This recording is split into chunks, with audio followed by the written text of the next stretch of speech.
สายจงเป็นพลวะปัจจัยส่งเสริมสนับสนุนให้เศรษฐีใจบุญนายทุนใจดีและผู้มาร่วมงานทุกท่าน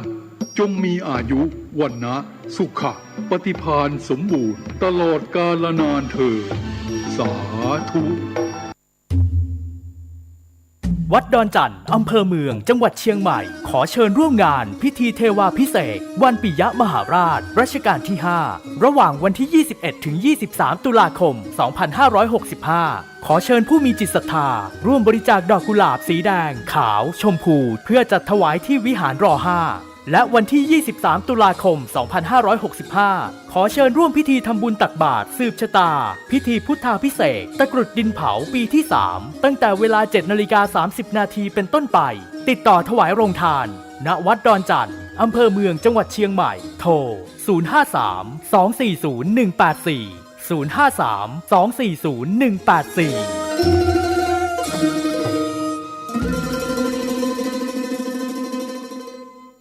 กฐินทานคือสังฆทานบุญทานยิ่งใหญ่1 เดือนท่านกำหนดไว้นับตั้งแต่วันพิธีทำบุญทอดกฐินมหาวิทยาลัยเชียงใหม่ประจำปี 2565 ทอดถวายวันเสาร์ที่ 29 ตุลาคม พุทธศักราช 2565 ณ วัดฝายหินตำบลสุเทพอำเภอเมืองเชียงใหม่ จังหวัดเชียงใหม่ 13 นาฬิกา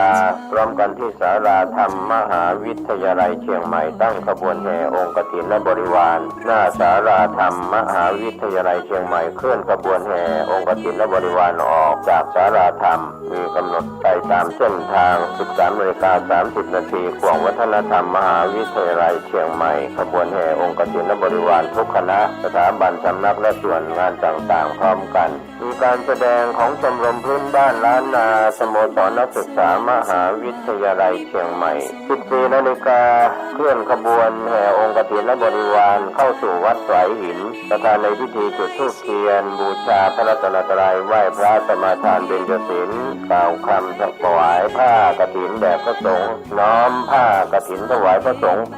อัปโลกกฐินถวายทายธรรมแด่พระสงฆ์กรรมการสภามหาวิทยาลัยอธิการบดีรองอธิการบดีผู้ช่วยอธิการบดีประธานกรรมการส่งเสริมมหาวิทยาลัยคณบดีผู้อำนวยการสถาบันสำนักศูนย์กองประธานสภาพนักงานมหาวิทยาลัยนายกสโมสรมหาวิทยาลัยนายกสโมสรนักศึกษามหาวิทยาลัยตาม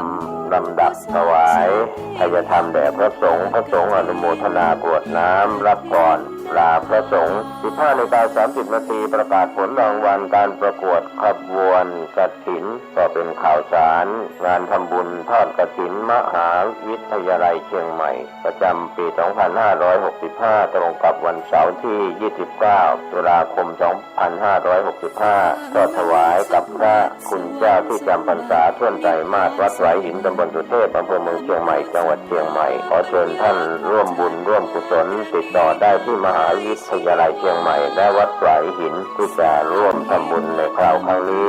ได้ความสุขกายสุขใจโดยทั่วหน้ากันสร้างเหตุปัจจัยด้วยศรัทธาด้วยปัญญารู้เห็นทำตามจริงขอเชิญสาธุชนสร้างบุญกุศลยิ่งใหญ่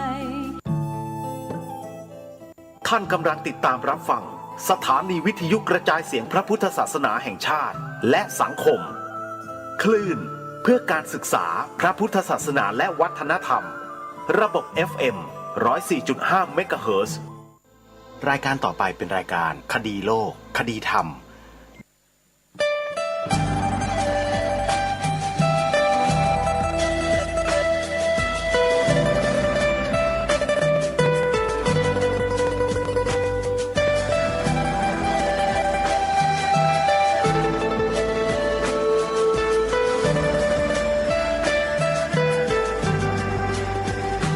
กล้าคิดก็ต้องกล้าทำอย่ากลัวถ้าทำความดี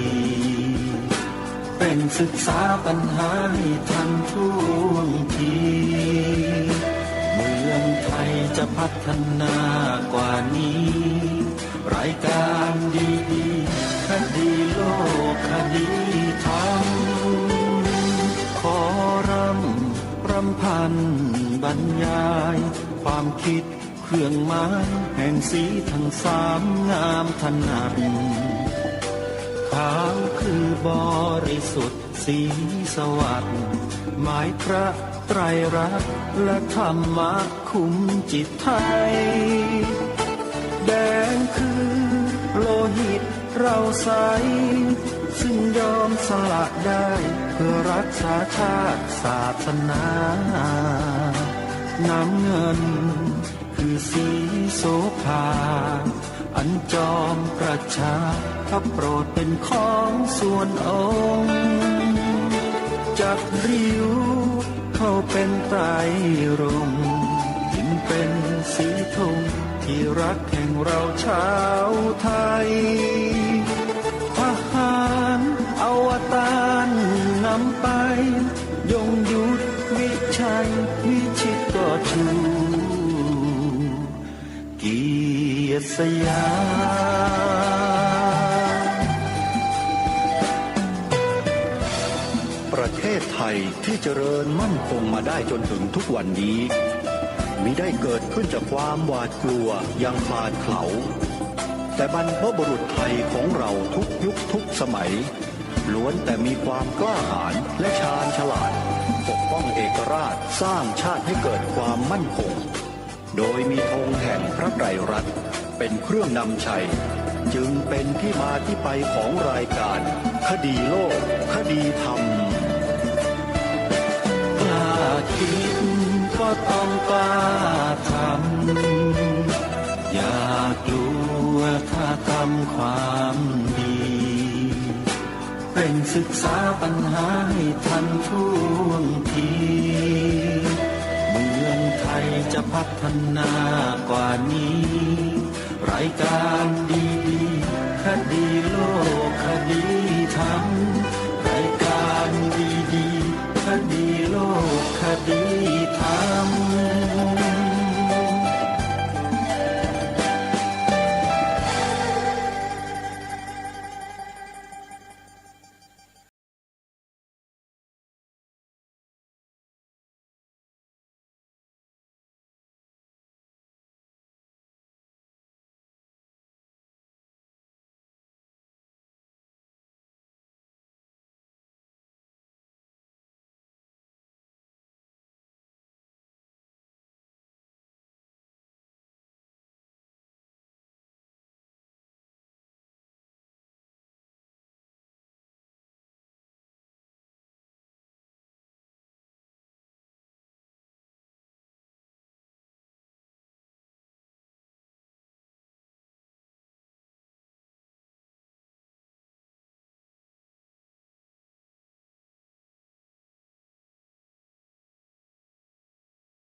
ตรงกับวันอังคารที่ 20 กันยายน พระพุทธศักราช 2565 รายการคดีโลกคดีธรรมมาพบกับท่านผู้ฟังเป็นปกติทุกวันจันทร์ถึงวันศุกร์และวันเสาร์อาทิตย์ทางสถานีวิทยุแห่งนี้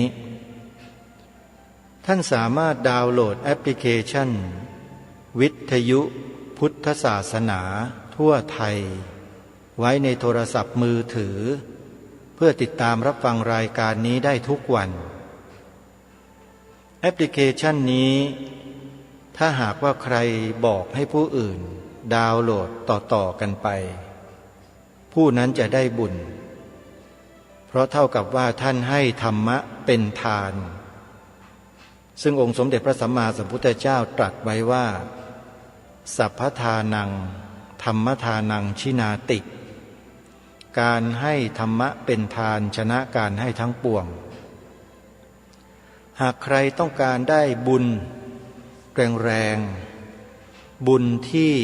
มีอานิสงส์มากเ พียงแค่ท่านบอกให้ผู้อื่นดาวน์โหลดแอปพลิเคชันวิทยุพุทธศาสนาทั่วไทยเท่านั้นท่านก็จะได้บุญนี้ไปตลอดกาลอนุโมทนาบุญกับทุกท่านบ้านเมืองไทยของเราไม่ปกติ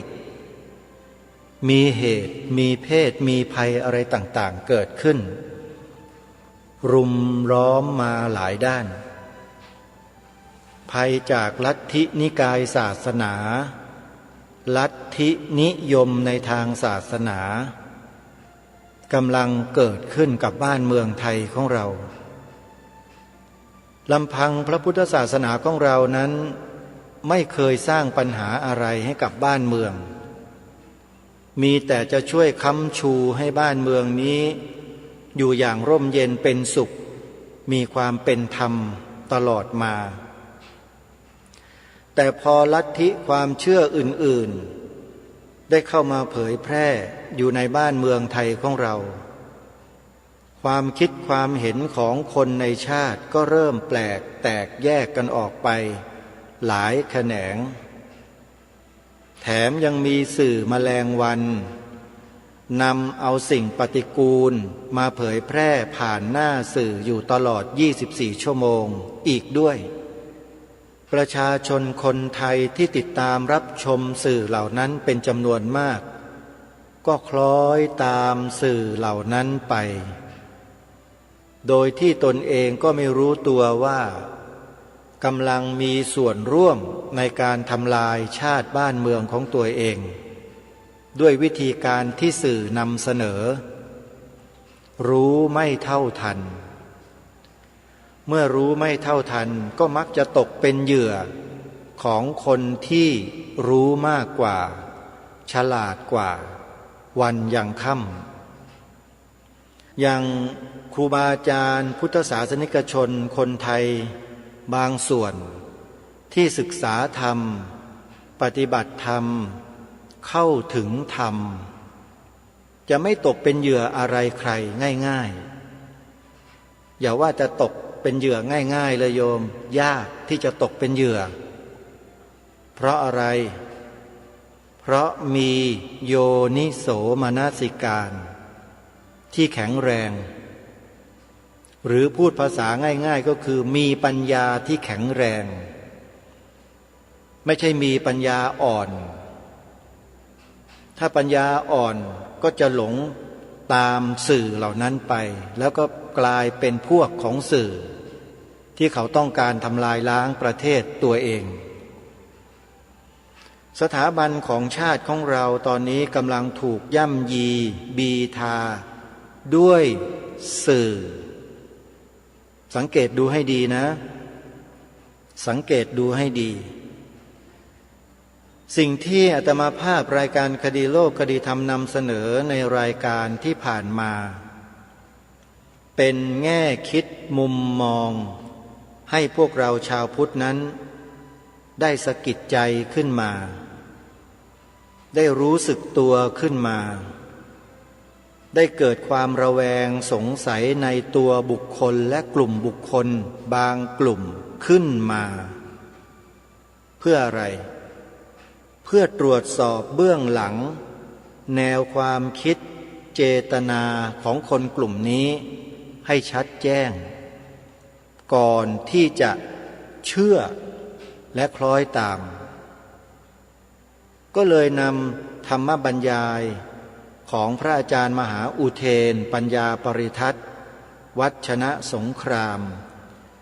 ที่ท่านได้วิเคราะห์แจกแจงสถานการณ์เหล่านั้นให้พวกเราได้สดับรับฟังกัน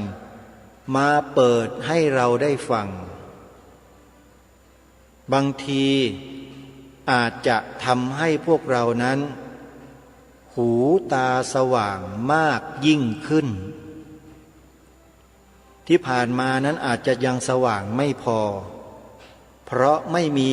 มีใครมาเปิดหูเปิดตาให้เราได้รับรู้รับทราบถึงข้อมูลบางอย่างที่เรายังไม่รู้สำหรับรายการคดีโลกคดีธรรมนั้นสังเกตกลุ่มคนพวกเนี้ยมานานแล้ว แล้วก็เฝ้าสังกาสังกาในที่นี้ก็คือว่าเฝ้าติดตามดูอาการของคนเหล่านี้มาโดยตลอดแต่ไม่สามารถที่จะพูดอธิบายขยายความ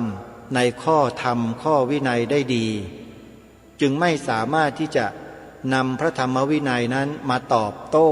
แก้ปรับประวาทของคนกลุ่มเหล่านี้ได้จึงอาศัยครูบาอาจารย์ผู้รู้ทั้งหลายนี่แหละมาเปิดให้พวกเราได้สดับรับฟังกันเพื่อให้พวกเรานั้นไม่หลงตกเป็นเหยื่อของคนกลุ่มนี้กลุ่มนั้นทั้งหลายทั้งปวง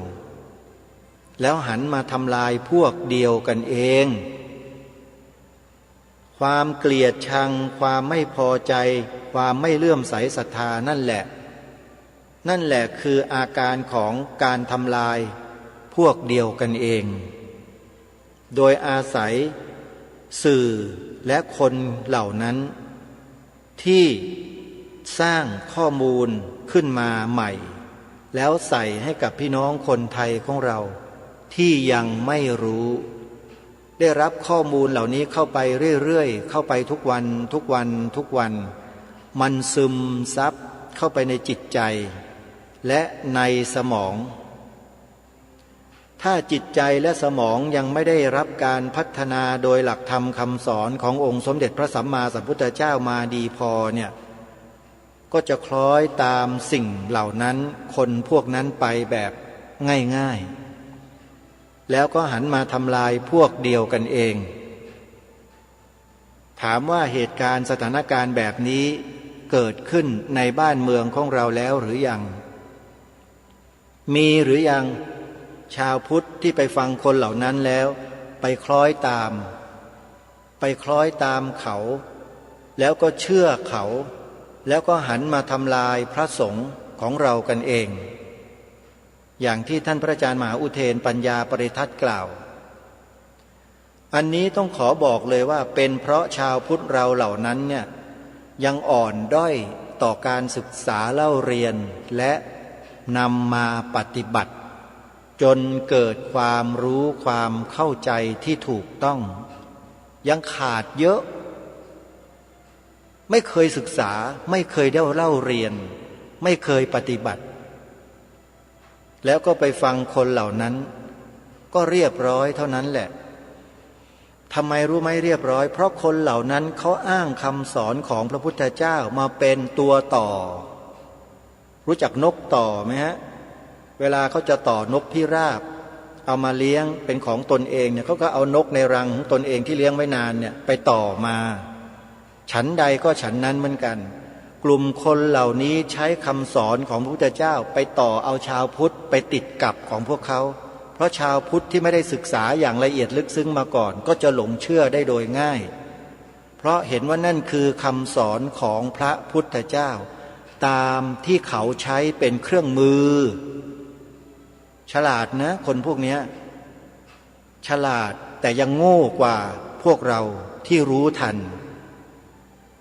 อาตมาภาพกล้าพูดเลยว่ายังโง่อยู่ที่ทำอะไรแล้วคิดว่าตัวเองนั้นไม่มีใครเขารู้แต่อย่างพระมหาอุเทนปัญญาปริทัศน์ท่านเจ้าประคุณสมเด็จพระพุทธโฆษาจารย์ปอ.ประยุตโตอย่างเราท่านทั้งหลายเนี่ยรู้เท่าทันโดยเฉพาะใครก็ตามที่ได้ศึกษาบทพระราชนิพนธ์เทศนาเสือป่าของรัชกาลที่6ด้วยแล้วเนี่ยจะยิ่งรู้เท่าทันคนพวกนี้แบบไม่ยากเลยสังเกตคำพูดสังเกตอาการสังเกตผลที่เกิดขึ้นจากการพูดจากการแสดงการกล่าวของคนพวกนี้เห็นผลเกิดขึ้นมาอย่างไรผลเหล่านั้นที่เกิดขึ้นเป็นตัวชี้วัดถึงกลุ่มคนเหล่านี้ได้ทันทีว่าคนเหล่านี้มีเจตนาอย่างไรแล้วสามารถตั้งข้อสังเกตไปได้อีกว่าบุคคลเหล่านี้เป็นใครมาจากไหนเกิดขึ้นมาได้อย่างไรมีอะไรอยู่เบื้องหลังมันสันนิษฐานได้หลายสิ่งหลายประการเพราะฉะนั้นองค์พระบาทสมเด็จพระมงกุฎเกล้าเจ้าอยู่หัว จึงตรัสไว้ความตอนหนึ่งเพื่อเตือนสติชาวพุทธในประเทศไทยของเราให้ระมัดระวังคนกลุ่มนี้ใครที่ได้ศึกษาบทพระพุทธเทศนาเสือป่าจะทราบในข้อนี้เป็นอย่างดีความตอนหนึ่งที่พระองค์ตรัสว่าผู้ที่คนอื่นเขาส่งเข้ามาปลอมแปลงเพื่อทำลายพระพุทธศาสนาเราทั้งหลายต้องคอยระวังรู้เท่าไว้จึงจะควรบุคคลเหล่านี้ไม่ได้ศึกษาเล่าเรียนเหมือนอย่างพระมหาอุเทนปัญญาปริทัศน์บุคคลเหล่านี้ไม่ได้ศึกษาเล่าเรียนเหมือนอย่างท่านเจ้าพระคุณสมเด็จพระพุทธโฆษาจารย์ปอ.ประยุตโตแล้วคนเหล่านี้ก็ไม่ได้ปฏิบัติธรรมอย่างครูบาอาจารย์เหล่านี้เขาไปอีกแนวทางหนึ่งเมื่อไปอีกแนวทางหนึ่งเวลาเขาจะแสดงจะกล่าวอะไรหรือกล่าวร้ายอะไรใครก็ตามแต่โดยเฉพาะกล่าวร้ายพระสงฆ์ทั้งสังฆมณฑลเนี่ยมันมีข้อสังเกตมันมีจุดสังเกตที่เป็นจุดอ่อนจุดด้อยของเขาที่บอกตัวเขาอยู่แต่คนพุทธเราที่ไม่ได้ศึกษาเล่าเรียนพระตริยติธรรมมาก่อนจะไม่รู้เลยไม่รู้ตรงนี้เลยว่าเขาพูดผิดตรงไหนและไม่เหมาะสมไม่ถูกต้องอย่างไรไม่รู้แต่พระมหาอุเทนปัญญาปริทัศน์และครูบาอาจารย์ของเราอีกหลายๆรูปท่านรู้พอรู้แล้วมันมีอยู่สองประเภทรู้แล้วเฉยๆไม่พูดไม่กล่าวไม่แก้ปรับประวาทไม่อะไรทั้งนั้นกูไม่ยุ่งอันนี้เงียบเลยอาจจะเป็นไปได้เพราะว่าพูดไม่เป็นกับสองพูดเป็นแต่ไม่พูดแต่มีอีกประเภทหนึ่งก็คือรู้แล้วก็พูดอย่างพระมหาอุเทนปัญญาปริทัศน์เนี่ยพูดแต่ถ้าสองพศนั้นไม่ใช่อันนั้นยกไว้เลยยกไปไหนก็ยกไปเถอะสองพศนั้นน่ะพูดไม่ได้หรอกเพราะไม่ได้ศึกษาเล่าเรียนมาอย่างละเอียดลึกซึ้งและไม่ได้ปฏิบัติภาวนากรรมฐานอย่างละเอียดลึกซึ้งเวลาพูดเวลากล่าวเวลาแสดงพวกนี้จะไม่เกิดประโยชน์เผลอๆพูดไปแล้วเป็นโทษต่อพระศาสนาต่อคณะสงฆ์เองก็มีเนี่ยอาตมาภาพขอพูดเลยนี่แหละเพราะการไม่ศึกษาพระปริยัติธรรมให้ดีคำว่าศึกษาให้ดีไม่ใช่ศึกษาแล้วเก่งนะศึกษาเก่งท่องเก่งทำตัวเก่งนะประกอบประโยคได้เก่งแปลเก่งไม่ได้ถือว่าดีนะพวกนี้มีอีกประเภทหนึ่งเหมือนกันอาศัยหลักธรรมของพุทธเจ้าชุบตัวเองขึ้นมาให้ดูดีให้สังคมเห็นว่าจบเป็นมหาปรริญญาเสร็จแล้วก็เอาความเป็นมหาปรริญญานั่นแหละมาผนวกเข้ากับคนกลุ่มหนึ่งตามที่พระมหาอุเทนกล่าวแล้วมารวมหัวกันยำพระสงฆ์ในสังฆมณฑลตรงนี้พวกเราชาวพุทธต้องรู้ให้ทันนะแต่ถ้าเรารู้ไม่ทันไม่เข้าใจไม่เป็นไรฟังครูบาอาจารย์ท่านพูดท่านเอ่ยถึงกลคนพวกนี้อยู่แล้วท่านก็ชี้แจงแสดงถึงพระธรรมวินัยที่องค์สมเด็จพระสัมมาสัมพุทธเจ้าตรัสไว้อย่างนั้นอย่างนี้แล้วเราก็จะเข้าใจที่เราไม่เข้าใจเพราะเราไม่เคยศึกษามาก่อนไม่เคยแตกฉานในพระธรรมคำสอนมาก่อนแล้วจิตใจเรายังไม่ได้รับการฝึกฝนอบรมไม่ได้ขัดเกลา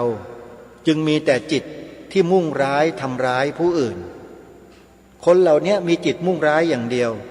มันกล่าวหามันว่าร้ายมันโจมตีมันป้ายสีอยู่ตลอดเวลาพระมหาอุเทนท่านรู้ไงพอรู้ท่านก็พูดท่านก็แสดงพระธรรมเทศนาแล้วเอาเนื้อหาเหล่านี้มาวิเคราะห์ให้พวกเราได้ฟังจนกระทั่งเรารู้เราเข้าใจชัดเราก็ถอนตัวออกมาจากคนเหล่านี้แล้วมานั่งอยู่ณที่ของเราแล้วก็มองดูคนเหล่านี้ไปเรื่อยๆอาตมานี่ดูมาโดยตลอด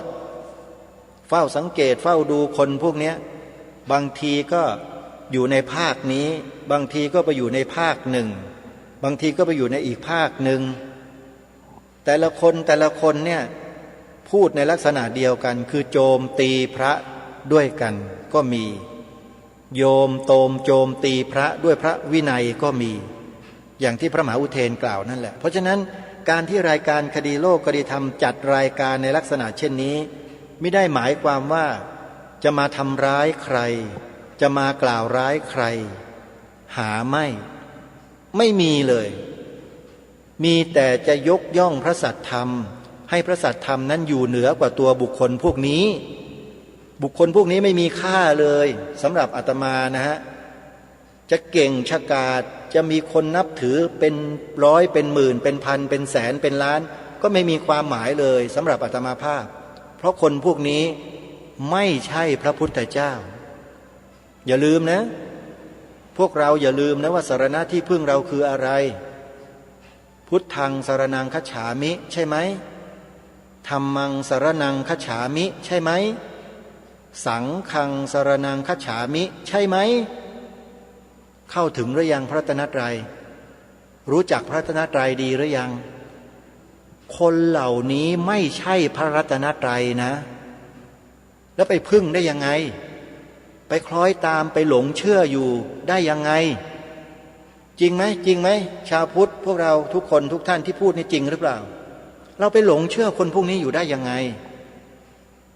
พระสงฆ์ที่ท่านศึกษามาดีปฏิบัติดีปฏิบัติชอบอย่างพระมหาอุเทนปัญญาปริทัศน์เป็นต้นนะฮะทำไมเราไม่ไปฟังท่านไม่ไปเงี่ยวหูฟังท่านบ้าง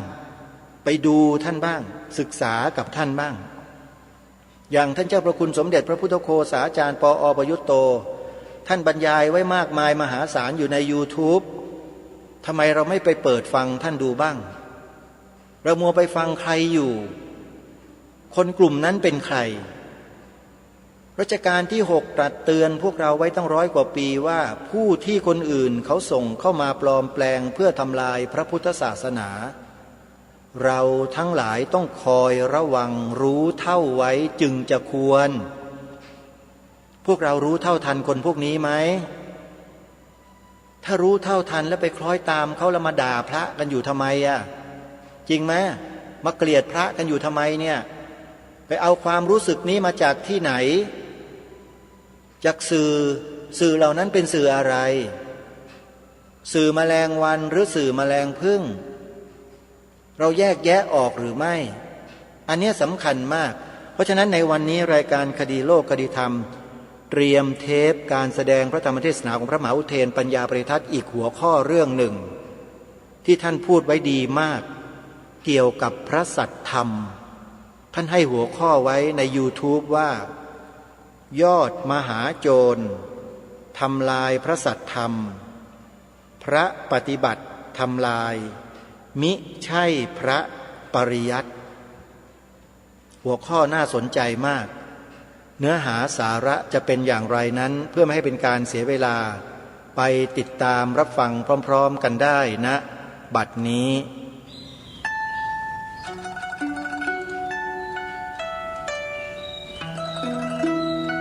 โยคาเวชายเตภูริอโยคาภูริสังขโยเอตังทวิธาปะถังยัตตวาภวายะวิภวายะจะตถาตานังนิเวสายะยถาภูริปวัฏฐติ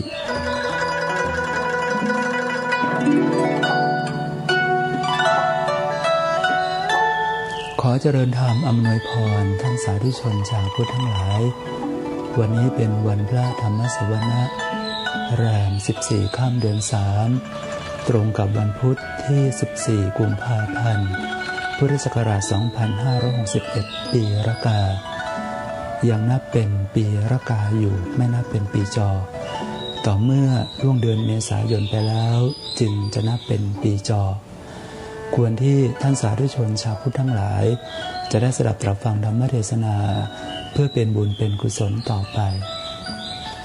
สำหรับพุทธคาถาที่อาตมาภาพขึ้นไว้เป็นนิเกบทเบื้องต้นว่าโยคาเวชายเตภูริอโยคาภูริสังขโยเอตังทวิธาปถังยัตตวาภวายะวิภวายะจะตถาตานังนิเวสายะยถาภูริปวัฏฐติแปลความว่าปัญญาเกิดขึ้นจากการประกอบธรรมความเพียรแล ความเสื่อมสิ้นไปของปัญญาเกิดขึ้นเพราะการไม่ประกอบทำความเพียรบุคคลทราบหนทางสองแพร่งแห่งความเสื่อมและความเจริญแล้วพึงตั้งตนเอาไว้โดยประการที่ปัญญาจะเจริญเถิดควรที่จะได้อธิบายขยายความเป็นลำดับต่อไปตามที่อาตมาภาพได้ตั้งข้อสังเกตถึงปัญหาที่เกิดขึ้นในสังคมไทยมาเป็นเวลายาวนานได้พบว่าการประทุษร้ายทำลายพระสัทธรรมสามพระปริยัติสัทธรรมพระปฏิบัติสัทธรรมและพระปฏิเวทสัทธรรมนั้นมีมาจากพระและฆราวาสที่ไม่ได้เรียนปริยัติครบวงจรปลีกตัวไปปฏิบัติทำกรรมฐานด้วยตนเองรู้เองเห็นเองเข้าใจเองถูกเองผิดเองแล้วก็หันกลับมาประทุษร้ายทำลายพระปริยัติสัทธรรม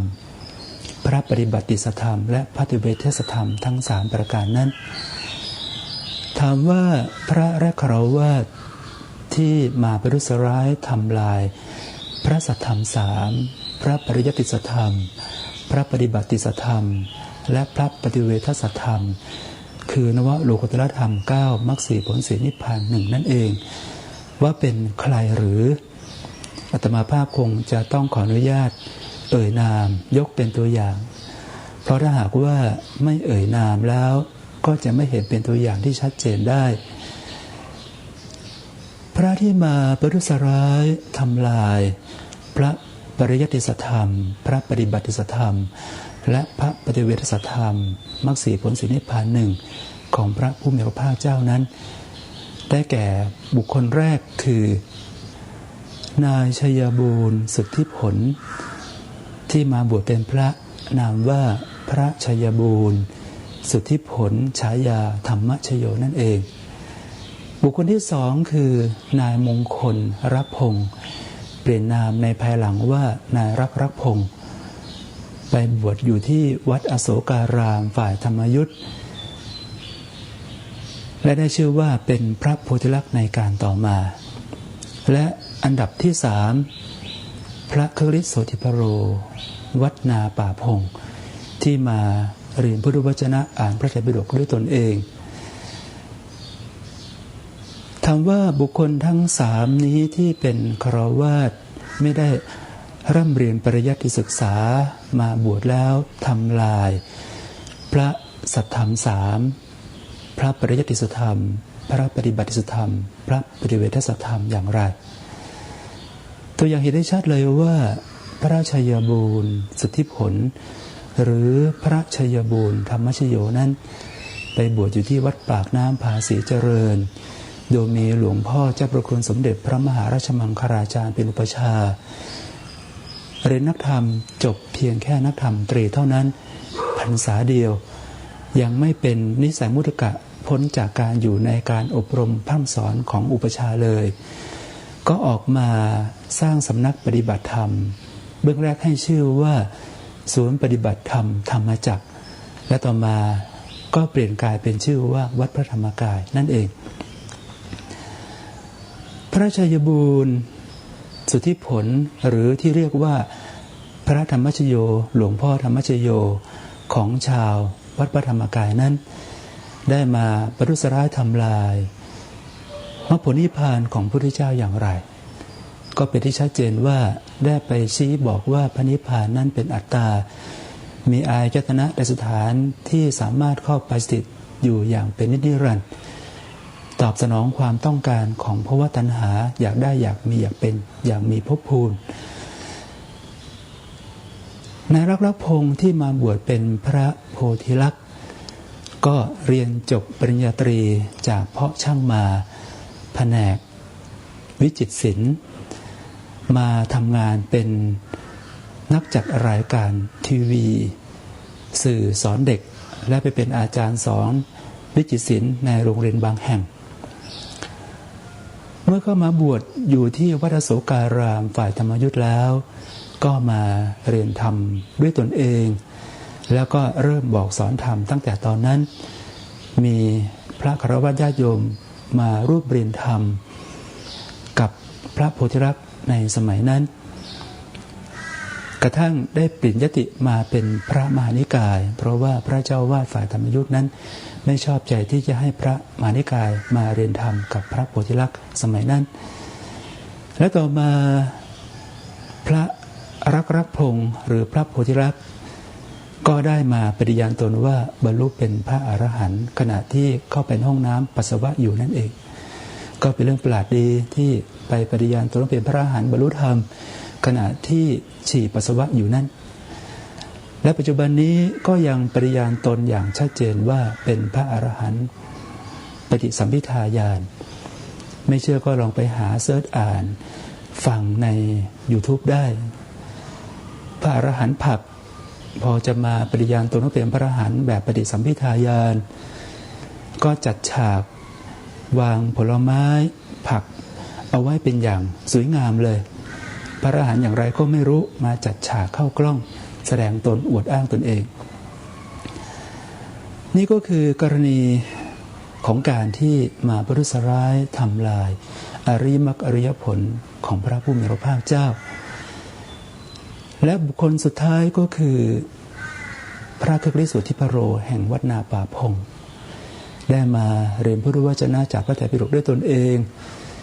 ทราบว่าจบเพียงแค่นักธรรมตรีเช่นเดียวกันก็แยกตนออกไปตั้งสำนัก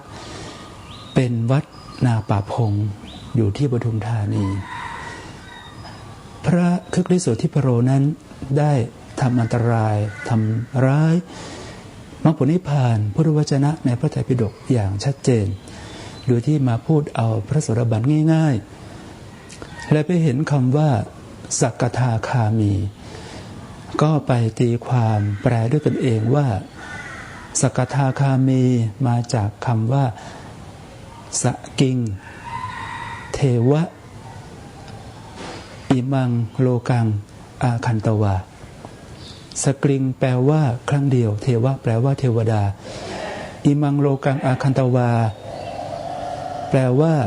มาสู่เทวโลกนี้ครั้งเดียวโดยที่พระกฤษสุทธิปโรนั้นไปเปิดพจนานุกรมฉบับแปลบาลีเป็นไทยไปเห็นคำว่าสกิงแปลว่าครั้งเดียวหนเดียวเทวะแปลว่าเทวดาก็เลยเข้าใจว่าสักทาคามีนั้นแปลว่าเทวดาที่จะไปสู่เทวโลกเพียงแค่หนเดียว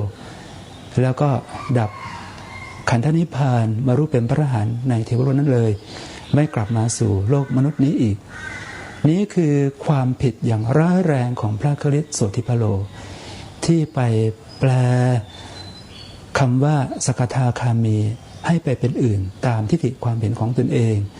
และถึงกลับไปทำพุทธวจนะพระไตรปิฎกออกมาสนองตอบทิฏฐิของตนเองว่าเป็นเทวดาไปสู่เทวโลกหนเดียวและก็ดับขันธนิพพานในเทวโลกนั้นเลยไม่กลับมาสู่โลกมนุษย์นี้อีกนี่ก็คือผู้ที่ไปปฏิบัติและเรียนปริยัติด้วยตนเองไม่มีครูบาอาจารย์มาคอยแนะนำพร่ำสอนเข้าใจเองถูกเองผิดเองก็เลยหันมาประทุษร้ายทำลายอริยมรรคอริยผลของพระผู้มีพระภาคเจ้าประหนึ่งว่าเป็นมหาโจรเลยทีเดียวที่มาอวดอ้างเอาอริยมรรคอริยผลแล้วก็ได้มีลาภสักการะปัจจัยเงินทองมากมายขึ้นมาในภายหลังอาตมาให้ข้อสังเกตอีกอย่างหนึ่งว่าพระที่ไม่ได้เรียนปริยัติผ่านการศึกษาทางโลกมาสถานะทางสังคมดีเช่นพระชัยบูรณ์หรือพระรักพงศ์พระคึกฤทธิ์สุทธิปโรก็ตามท่านเหล่านี้มักจะรู้กิเลสเล่ห์เหลี่ยมกลโกงของชาวโลกเป็นอย่างดีและน่าจะรู้ว่าสังคมไทยนั้นอ่อนไหวกับคำว่าพระอริยเจ้าพระอรหันต์มากทีนี้ต้องการที่จะฉกฉวยเอาศรัทธาประชาชนมาเพื่อสร้างอาณาจักรสำนักปฏิบัติธรรมของตนเองตามความปรารถนาอยากจะสร้างสำนักปฏิบัติอาณาจักรของตนเองเป็นไปตามแนวของตนเองก็ไปช่วงชิงเอาศรัทธาของประชาชนที่อ่อนไหว ต่อคำว่าพระอริยเจ้าพระอรหันต์พระโพธิสัตว์หรือแม้แต่พระต้นท่าต้นธรรมท่านเหล่านี้ก็มาปฏิญาณตนว่าเป็นพระอรหันต์เป็นพระต้นท่าต้นธรรมหรืออัชราวดีวงศ์สกุลก็มาปฏิญาณตนว่าเป็นธรรมิกราชโพธิญาณพระมหาโพธิสัตว์แห่งกึ่งพุทธกาลเป็นองค์มากที่ถึงขนาดนั้นถามว่าทำไมจึงไปปฏิญาณอวดอ้างตนว่าเป็นพระอรหันต์พระต้นท่าต้นธรรมธรรมิกราชโพธิญาณถึงเพียงนั้นก็เพราะว่าสังคมไทยชาวพุทธที่อ่อนไหวเกี่ยวกับคำว่าอริยอรหันต์พระโพธิสัตว์ต้นท่าต้นธรรมนั้นก็จะมาทำบุญถวายทานให้แก่ตนเองเป็นจำนวนมากมีลาภสักการะเกิดขึ้นมากมายแล้วก็จะได้ไปสร้างสำนักปฏิบัติธรรมให้เป็นของตนเองตามปรารถนาพระเหล่านี้ถือว่าฉลาดในกิเลสเล่ห์เหลี่ยมกลโกงของชาวโลกมาเป็นอย่างดีเลยและที่สำคัญประกอบกับเป็นคนมีความรู้ทางโลกมาเป็นอย่างดีเช่นพระชัยบูรณ์ก็จบเศรษฐศาสตร์มาจากมหาวิทยาลัยเกษตรศาสตร์รู้กลไกเรื่องเศรษฐกิจของทางโลกมาเป็นอย่างดีก็เอานำมาใช้ในทางพุทธศาสนาทำมาร์เก็ตติ้งการตลาดขึ้นมาโดยการขายบุญให้ได้ไปเกิดในสวรรค์ชั้นนั้นชั้นนี้นายรักพงศ์พระพุทธเจ้าก็เช่นเดียวกันจบเพราะช่างมาสาขาปริญญาตรีวิจิตรศิลป์ก็มีความฉลาดในการที่จะมาจัดระเบียบสำนักของตนสันติอโศกได้ตามความต้องการเห็นได้ชัดนี่ว่ามีการจัดฉากผลหมากรากไม้มาวางเรียงรายอยู่หน้าของตนเองเมื่อต้องการที่จะออกสื่อทีวีล่าสุดก็กล่าวชื่นชมอัชราวดีวงศ์สกุลว่าผู้ที่ถูกแล้วไม่ใช่พระค่อนประเทศที่ม่อมเมาประชาชนเป็นพระทั้งประเทศเสียเลยกำมังเห็นการจัดฉากผลหมากรากไม้ออกมาอย่างงดงามซึ่งก็เป็นไปในทางวิจิตรศิลป์นั่นเองสำหรับอาตมาภาพมองว่าวัดธรรมกายยังดีกว่าสำนักสันติอโศกถามว่าดีกว่าเพราะเหตุไรเพราะว่าวัดพระธรรมกายอวดรวยใช่ไหมแต่วัดพระธรรมกายก็รวยจริงอวดรวยจริงก็รวยจริงๆแต่สำนักสันติอโศกอวดจนใช่ไหมแต่กลับไม่จนจริงนะบอกก่อนภายในนั้นร่ำรวยเลยทีเดียวมีอุปกรณ์เครื่องไม้เครื่องมือสื่อสารอย่างครบครันเลยนี้เรียกว่าอวดจนแต่ไม่จนจริงไม่ซื่อตรงต่อธรรมวินัยเลยนั่นเองอีกประการหนึ่งพระที่บวชเข้ามาตั้งแต่เล็กตั้งแต่เด็กขอยกตัวอย่างเหมือนอาตมานี้ตั้งแต่อายุ13มีความซื่อตรงต่อธรรมวินัยเป็นอย่างยิ่งถามว่าพระที่ผ่านการเรียนทางโลกรู้กิเลสทางโลกของคนเป็นอย่างดีนั้นซื่อตรงต่อธรรมวินัยจริงหรือไม่มิหนำซ้ำอาจจะมากด้วยเล่ห์เหลี่ยมกลโกงที่ไปฉกชิงเอาศรัทธาประชาชนให้มาเป็นลาภสักการะของตนเองมากมายและดึงมาเป็นมวลชนของตนสร้างสำนักนั้นไม่ได้ซื่อตรงต่อธรรมวินัยเลยใช่ไหมเพราะถ้าซื่อตรงต่อธรรมวินัยแล้วจะไม่มาอวดอ้างว่าตนเป็นพระอรหันต์พระต้นท่าต้นธรรมหรือเป็นธรรมิกราชโพธิญาณดังอัชรีวงศ์สกุลคนสุดท้ายนี้พระเหล่านี้บอกได้เลยว่าไม่ซื่อตรงต่อธรรมวินัยและยังไปทำการบิดเบือนธรรมวินัยให้ผิดพลาดคลาดเคลื่อนวิปริตผิดเพี้ยนไปด้วยนี่คือปัญหาของสังคมไทยนั่นเองของพระและฆราวาสที่ไปปฏิบัติธรรมกรรมฐานเรียนรู้ปริยัติด้วยตนเองถูกเองผิดเองสำคัญผิดและหันกลับมาประทุษร้ายทำลายอริยมรรคอริยผลของพระผู้มีพระภาคเจ้าแต่ว่าการประทุษร้ายทำลายอริยมรรคอริยผลพระสัทธรรม3พระปริยัติสัทธรรมพระปฏิบัติสัทธรรมและพระปฏิเวทสัทธรรมนั้นกลับไม่เกิดมีในกลุ่มพระที่เรียนปริยัติมาอย่างครบวงจรเริ่มตั้งแต่นักธรรมตรีถึงนักธรรมเอกระบบบาลีศึกษาปริญญาธรรม 1-2 จนถึงปริญญาธรรม 9 ประโยคพระทั้งหลายเหล่านี้ที่ถูกด่าดราม่าว่าเป็นพระใบลานเปล่าพระคัมภีร์เปล่าแทะเกาะกัดกินกระดาษในพระไตรปิฎกพูดแต่ตำรับตำราไม่มาประพฤติปฏิบัติธรรม กลับไม่เคยประทุษร้ายทำลายพระสัทธรรมสามพระอริยมรรคอริยผลของพระผู้มีพระภาคเจ้าเลยนี้ก็คงจะเป็นเรื่องที่เราจะต้องมองให้เห็นปัญหาแล้วก็นำไปสู่การแก้ไขให้ถูกต้องอุปชฌาจารย์เองเมื่อมีพระที่จบทางโลกสถานะทางสังคมดีๆมีความรู้มีความเข้าใจในวิชาทางโลกและกิเลสของมนุษย์ในทางโลกเป็นอย่างดีนั้นก็ควรที่จะแนะนำพร่ำสอนอบรมให้เรียนปริยัติเป็นนิสัยมุตกะอยู่ในสำนักของตนเอง5 พรรษาก่อนจึงค่อยปล่อยออกไปให้ไปสร้างสำนักหรือไปสอนปฏิบัติต่อไปอาตมาภาพขอวินิจฉัยตามธรรมวินัยในพระไตรปิฎกเรื่องจตุถปาราชิกให้ทราบกันก่อนการที่มีพระหรือบุคคลในบุคคลหนึ่งมากล่าวอ้างว่าตนได้บรรลุฌานอภิญญาสมาบัติมรรคผลนิพพานเป็นอริยบุคคลชั้นนั้นชั้นนี้กระทั่งถึงเป็นพระอรหันต์หรือแม้แต่เป็นต้นธาตุต้นธรรมธรรมิกะราชโพธิญาณมหาโพธิสัตว์ก็ตามเมื่อมีลาภสักการะปัจจัยเงินทองหลั่งไหลเข้ามามากมายให้ได้มาสร้างสำนักปฏิบัติธรรมอย่างวิจิตรสวยงามตระการตาออกมานั้นถือว่าบุคคลที่มากล่าวอ้างเช่นนั้นเป็นอะยังอโคมหาโจโรบุคคลนี้เป็นยอดมหาโจรเลยทีเดียวท่านถามว่า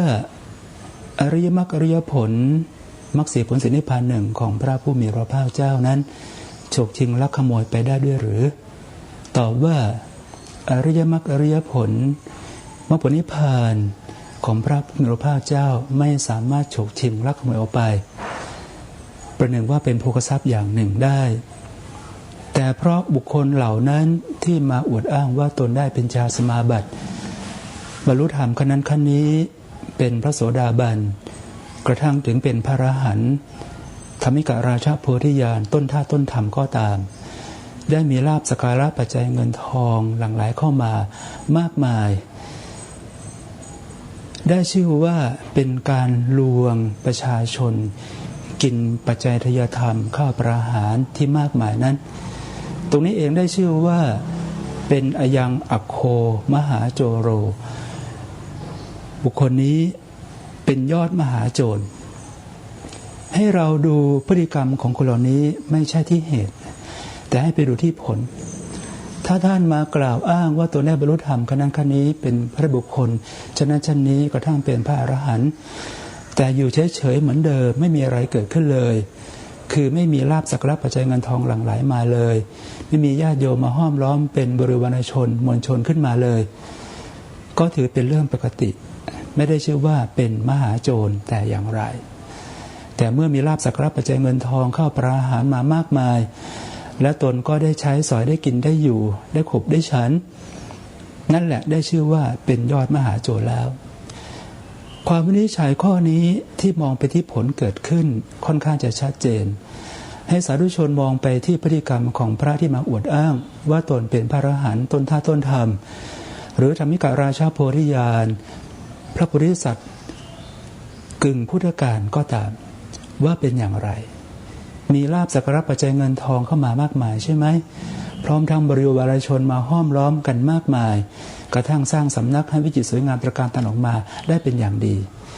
สรุปได้ทันทีว่าบุคคลเหล่านี้ที่อ้างถึงนั้นคืออะยังอโคมหาโจโรบุคคลนี้เป็นยอดมหาโจรเลยทีเดียวทีนี้ถามว่าเราผู้รู้ผู้เห็นเข้าใจอย่างนี้แล้วจะยังเข้าไปหามหาโจรอยู่อีกหรือจะนำปัจจัยเงินทองเข้าไปมอบให้แก่มหาโจรเหล่านั้นอีกหรืออยู่เสียเถิดท่านสาธุชนชาวพุทธทั้งหลายเราเห็นพฤติกรรมที่เป็นลงมาอย่างชัดเจนแล้วอย่าได้ไปสนับสนุนให้การส่งเสริมด้วยการนำปัจจัยเงินทองเข้าประหารลาภสักการะไปมอบให้แก่มหาโจรเหล่านี้เลยจะเป็นการส่งเสริมให้เขามาประทุษร้ายทำลายธรรมวินัยในพระไตรปิฎกของพระพุทธเจ้ามากยิ่งขึ้นทีนี้เมื่อเกิดปัญหาของการที่ประทุษร้ายทำลายพระสัทธรรมสามพระปริยัติสัทธรรมพระปฏิบัติสัทธรรมพระปฏิเวทสัทธรรม มรรคสีผลสีนิพพานหนึ่งของพระผู้มีพระภาคเจ้านั้น พระฝ่ายปริยัติมาชี้แจงแสดงตามธรรมวินัยก็มักจะถูกด่าดราม่าว่าเป็นพระใบลานเปล่าบ้างหนอนแทะเล็มกัดกินหนังสือบ้างพูดแต่ตำรับตำราไม่รู้จักประพฤติปฏิบัติธรรมมาวินิจฉัยตามปริยัตินี้ก็ไม่มีความหมายให้ไปปฏิบัติมาก่อนสิค่อยมาพูดมาแสดงวินิจฉัยกันเรื่องนี้มันมีข้อผิดพลาดจากการที่คนปฏิบัติกรรมฐานมาด่าว่าพระปริยัติว่าเป็นพระคัมภีร์ใบลานเปล่านั้นมาจากการที่อ่านเรื่องของพระโพธิลักษณ์เถระในพระธรรมบทแห่งหนึ่งทำความเข้าใจได้ไม่ดีและอ่านไม่จบเรื่องไปนำเอาประเด็นที่พระพุทธเจ้าตรัสบอกว่า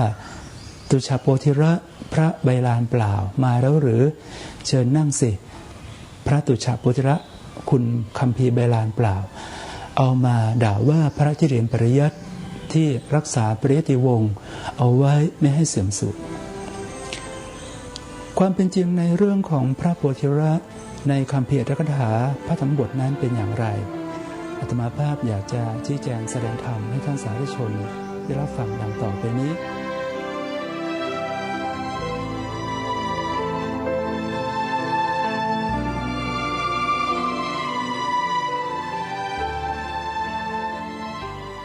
ท่านสาธุชนผู้ฟัง